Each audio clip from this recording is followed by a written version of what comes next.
That no longer disqualifies you.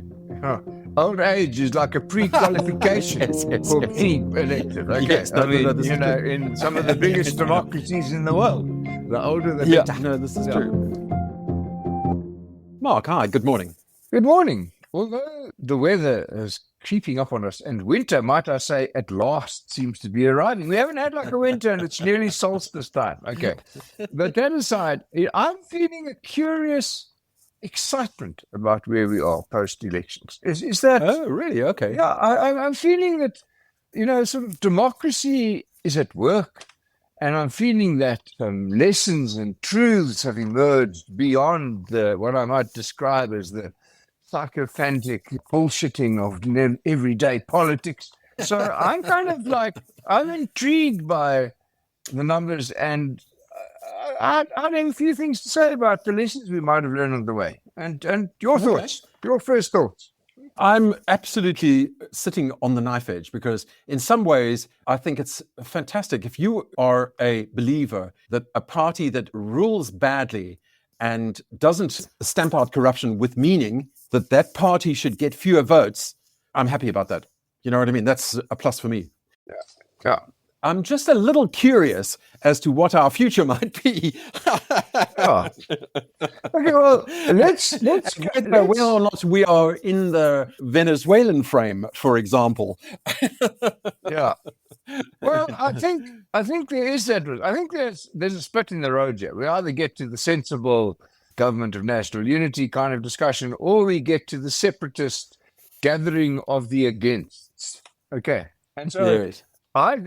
So we can talk about some of our views on that, but there are some lessons for me that with the benefit of hindsight, of course, right, come to the fore. And the first one is that democracy does speak. I think we were all surprised at some of the results, MK in particular, and various others, and the statistics. And there's been a lot of talk about how science could have predicted this. I'm not convinced, but there it is. Now, what didn't work, which is what interested me, sucker politics didn't work. Let me, what do I call those? We'll sign into law the NHI thing, and we will now just have signed the two-pot retirement thing. Of course, I want to talk about that again. We signed into law or outlaw dacha. We can now, smoke and cultivate dacha to our hearts or minds, should I say, content. But I think that we don't give the population enough credit for them to discern between the bullshit they've been fed and the truth that they see. And they've seen the truth, and they've voted for reality, not misleading, misguided. I don't know. That's my sense of it. Well, can't you argue this both ways, though? This is the problem with politics. It's not clear. So what I thought was encouraging, and what I think is a lesson learned out of this election, is that the ANC believes that handing out more cookies to its supporters from the public wheel is a vote catcher. So just before the election, they did two things, which they announced that they supported NHI and they signed the two-pot system into action, both of which are arguably fiscal responsibility bad, service good, right? There is some evidence that the decision to go ahead with NHI, far from helping the ANC, hurt it. We don't have precise numbers on this, but you have to say that the general, apart from MK, the estimates by the pollsters prior to the election were very good. Yeah. They sort of hit the mark pretty well. So if they are doing that pretty well, then, I'm inclined to trust them when they say that the ANC was sitting at 45% before it decided to endorse NHI. And as soon as it did, it dropped down to 40. So that's your voters being sensible, right? But the voters not being sensible, how do you explain? There are ways to explain it, but it is a question why MK got so much support. Not that it got support, that I think was pretty inevitable, but that it got, twice as much as the pollsters were talking about. What's your explanation there? I think it's a protest. I think it's just the manifestation of a protest against, erstwhile colleagues and sort of a localized center of strength, which was able to gather people together who are discontent. Not only a protest vote against, the guys that kicked you out, but a just general discontent with what's being delivered in KZN, for example. And so I think people just said, we've had enough. Now I'd be surprised, at the longevity of this initiative, because, I think the question is, what happens with that 14.6%? What is it used for? What does it become? What does it end up being? And so, I'm not sure it's going to be an enduring thing, but it was certainly, I think, I don't know anyone who wasn't surprised by it. Maybe there were those that saw it coming, but if they did, they would have, I think, acted differently. Now, they do potentially center the alternative to a government of national unity, if I might say so, or another form of a government of national unity, which is not based on the country, but based on political alliance. And I think that could be a dangerous alternative outcome to focusing on the country now, because the politics is over. I think I agree with you. You can't tell in politics, right? Stuff happens. But as it stands at the moment, protest votes have a way of unraveling. Because if you protest against this now, you could protest against something else later, especially in the context of a party which has one enormous advantage, and that is the name recognition of its leader, who is 82. So that no longer disqualifies you.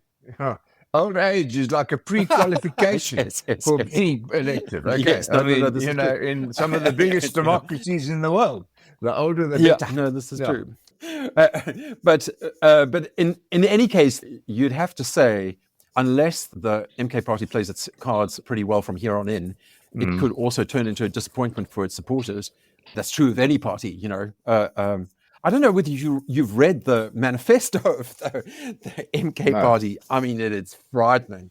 It is frightening. I mean, they want to rip up the Constitution. It is the explicit policy of the organization that they want to scrap the Constitution, and they want to reduce the number of provinces to 4, and they want to go back on democracy. They want a house of traditional leaders which has decision-making power. All of these, somewhat magical, fantastical thought processes are only possible in a field of disappointment. Okay, and so I would argue that a good proportion of that is just electioneering. It's just like promise something as different as you possibly can to the status quo, and people will have a go. Okay. Now, that's one form of protest vote. There's another less acceptable, in my view, form of protest vote, and that's not to vote at all. Now, if my numbers are correct, there were like 16.2 million people voting, which is whatever it is, less than a third of the population. And so you would only need 8.1 million people, which is less than 15% of the total, eligible population, to vote for you to control the country. Okay, that's not a lot of people. And then the final sort of nail in the coffin of the protest vote was the fact that the majority, I'll say that again, the majority of eligible voters didn't vote. That is, not just those who were registered but didn't vote, but those who were eligible and didn't register. That is the failing of protest. Yep. Don't you think? No, it's true. It's extraordinary. The absolute number of people who voted declined in this election. Obviously, consequently, the proportion declined. If you sort of calculated out a minority of eligible voters actually cast their votes, it is extraordinary. And but that's also a protest, right? That's also part of a protest vote. That is a protest vote happening right there. Yeah, but it's an impotent process, in my view. It is. I mean, I was standing in the queue actually with my son, who was a first-time voter, and he was quite frankly excited about that, and he felt sort of, he'd become a valid citizen and all these kind of things because he recently turned 18. And so we're standing in this queue, and the form, the spirit, the camaraderie was all good. And you're all talking about the queue, and we got on to talking about people who didn't vote. And my response to that was, if you didn't vote, shut up. Okay. You lose your right to speak. And so... Yes, but maybe that's true, but maybe it's also that the political system, it's not only your fault, it's the fault of the political system. The political system is not finding you. It's not finding your voice. It's not finding your aspirations. Well, then make your own party and get on with it. Yeah. Well, lots of people tried. And that's another aspect of this election, is a lot of people, a lot of the new innovations really didn't do very well, which... Yeah, but I think they're laying the groundwork for 2029. this is true. I would support that hypothesis. Yeah. All right. Can I quote you a very old quote? Yes. Which has been quoted in 1,000 million different contexts, but it's just really very, very true now. And it was written by... anything but a very young quote. Go for it, Tim. 100 million and one time. Yeah. What? I can't wait, man. People are listening now. They can't wait. They've stopped what they're doing. Okay. Yeah. Okay. Antonio Gramsci, the crisis consists precisely in the fact that the old is dying and the new cannot be born. In this interregnum, a great variety of morbid symptoms appear. He says in Prison Notebooks in 1931. I mean, it is true. The comparative election around the world to this one in South Africa, I would say, is the Indian election. Not the one that's taking place now, but the one that's taking place now is after the realignment has taken place. Yeah. The one that we're talking about is the election that took place exactly 30 years after 1927. Which was when the Congress Party, the Congress of Mahatma Gandhi, lost the majority vote, or lost its majority in parliament. And maybe there's a law that liberation movements fade after 30 years. I mean, it'd be an interesting, interesting hypothesis. That coincides with the kind of loose definition of what constitutes a generation. Okay, yeah, so now, exactly. But so I don't think whatever lessons and whatever results and whatever gatherings and absent arise out of this election, the big lesson, the big move is still going to happen. And that move for me is the delegation of executive authority from the politicians to the DGs. Let's start in this state. I mean, in business, in commercial business, we are very clear that there are shareholders, the board, and the executive. Let's make the CEO a proxy for them. And there's a clear process of appointing the board, overseeing the CEO, getting a mandate and getting on with the job. And the CEO can survive any number of changes in shareholdings and board members if the CEO is growing the company and doing well. So who are our CEOs? Well, in the state, the CEOs are the DGs. And what I like about them is that they don't have to follow some popularity contest to get appointed, although they have up to now. Okay. Yeah. So you don't need, to be on a list somewhere or to pass a parliamentary process. If you're the best person for the job, you can be appointed to do that job. That's what I think is going to be the decider.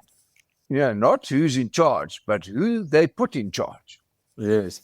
No, that's right. I mean, I always thought the best analogy was that if you are the board in this situation, in other words, the minister and the sort of government in general, what you do is you choose a captain, and then the captain goes out and sails the ship.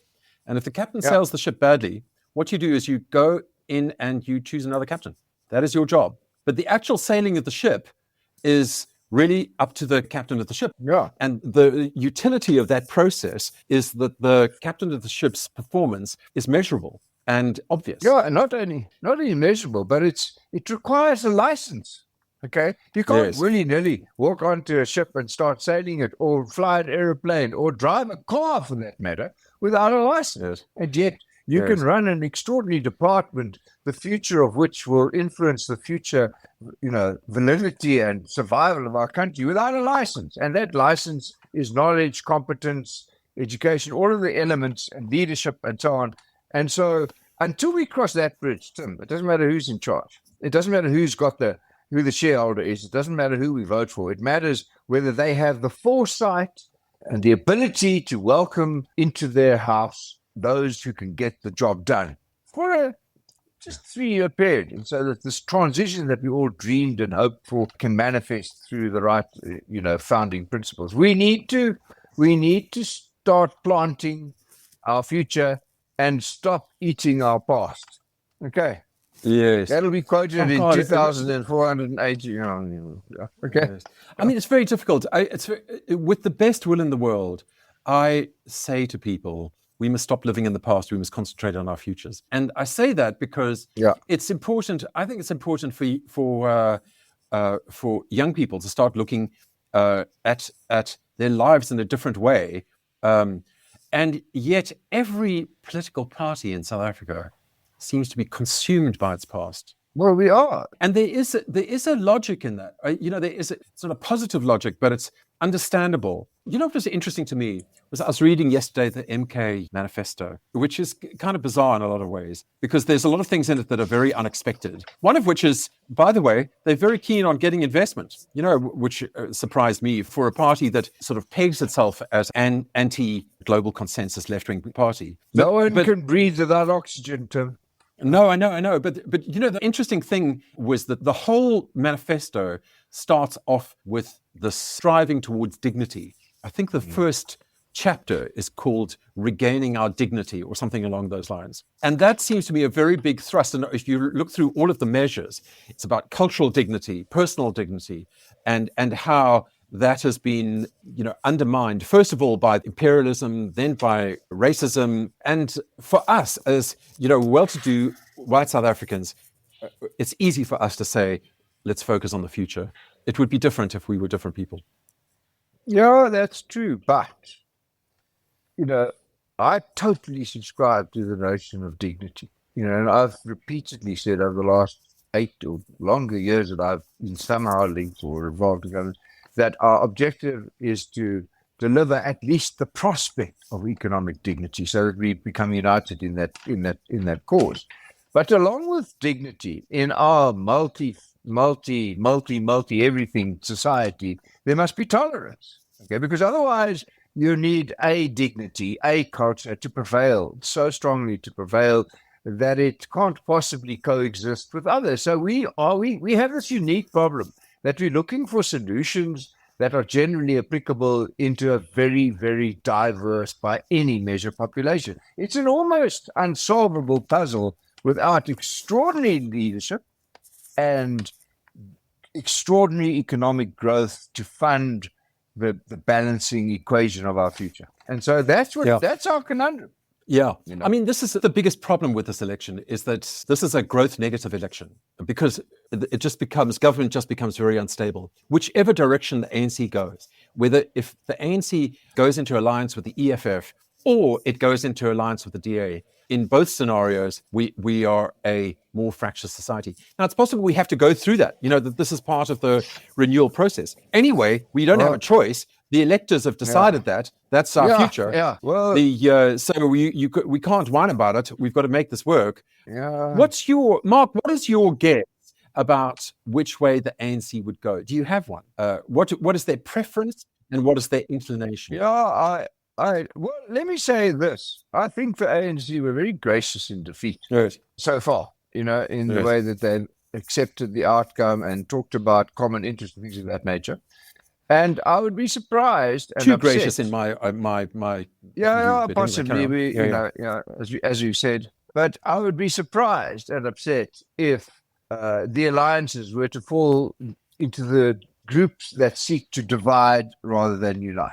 Okay, and that temptation and that consequence are too ghastly to contemplate. Okay, and so if we start going back to racial divide as a decider, if we start going back to the things that started the trouble in the first place, another form of apartheid, then we've gone nowhere, and we deserve our demise, which will surely come upon us. Okay, and our isolation, which will surely be repeated. And so I hope that we see enough of a future, and it goes to your point earlier about the youth. I hope that our future, the youth, see a future long enough to vote for and stay in and become involved in. So far, not so good.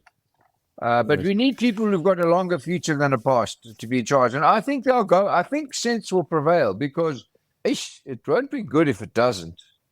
Yeah, I'm with you on that. Amen to all of that. There's this sort of idea going around that what the DA should offer the ANC is an extremely lightweight, not alliance, but a lightweight agreement to let the ANC rule as a minority party, so long as it doesn't do a deal with the EFF. Yeah. I think that the ANC people themselves, ANC leadership themselves, I think they kind of like the EFF. I think they used to be comrades. They're part of the same party. They like the militancy. Yeah. They think that maybe if they get the EFF into the ANC, they could sort of win them over. I hate to say this, but I think the odds are, unlike what my colleagues have been arguing for ages, the odds are that they go into an alliance with the EFF. Yeah, the risk of the bigger merger between more equal forces is mutual cannibalization. Okay, so that one of the parties gets absorbed into the other, and the cultures get dropped and all that sort of thing. So we've got 2 weeks to decide, and then 30 days not to decide, or something of that nature. Let's wait and see. I've given up second guessing the numbers. I'm hoping for a change in approach. Now, we have to end off with a number, talking about numbers. Okay. My number of the week, Tim, go. is that Elon Musk, as I understand it, is proposing what someone described politely as an excessively sized payday. And guess how much he wants to be paid out of... excessive... it's like a million rand. Yeah, well, that's not really what he had in mind. He was thinking more along the lines of $56 billion. Okay. Now, Tim, you've got to eat. Man. You've got to eat. You've got to get by. You got to get by. Okay. Yeah, you got to have taxi fare. There's stuff that you just have to have. So I understand that. And there was a more interesting down to earth story of a couple in New York who found a safe in a lake which had $100,000 in it. Now, I don't know what the law says, but when I went to school, it was finders keepers. Okay, losers weepers. Okay, so I'd keep it, and I don't know why they told anybody. Anyway, I know. Exciting times.